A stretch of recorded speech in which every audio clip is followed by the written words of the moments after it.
here's my DEI story. All over you. I'm from what I call the dirty South. South Carolina. There were racial issues in the town as long as I've known. All the black guys boycotted the team, including my brother.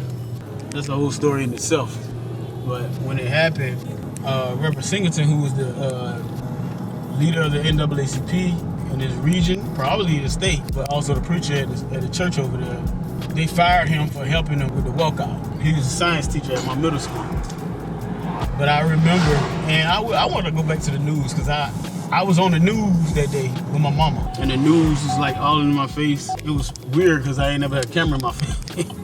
And they was like, you want to say anything about the walkout? And my mom was like, no comment. And then despite the Brown versus Board of Education in 1954, which integrated the schools in my town were integrated to 1970. It was an early awareness of who actually belongs.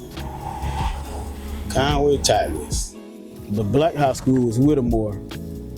All the black people come to Whittemore because that was the black school in the area. I didn't feel like I belonged. When I was growing up, my mom told me I had to dress better, I had to speak better, study harder, work harder to get the opportunities that a lot of my other counterparts, my white counterparts had. That meant sometimes shifting how I talk, how I dress, things like that, in order to get in the doors. I call it playing the game, but that's what my mom called it. Mr. MacGyver lived there. He's legendary band director, man. Black band director in Conway. Did a lot for Oregon County schools, paving the way. Still kicking it. He's like 80-some years old. I played piano at church, but I only had 1 year of lessons. 2-story little spot, she lived upstairs. Right there, concrete, gray building. Anyway, she taught me piano for about a year. But anyway, I used to play for the Sunbeam Choir, which is like the 4 or 5-year-olds in church, or whatever. And I was in there and I was playing one day, and I was playing all night. I was telling my mom I couldn't play this jump, man. And but she was like, just play it. And in the middle of the song, I went blank and stopped playing. And they were singing, and then I froze. And so Mr. MacGyver just picked up the rest and played it on the organ by ear. And I got up in the middle of the song and ran outside crying.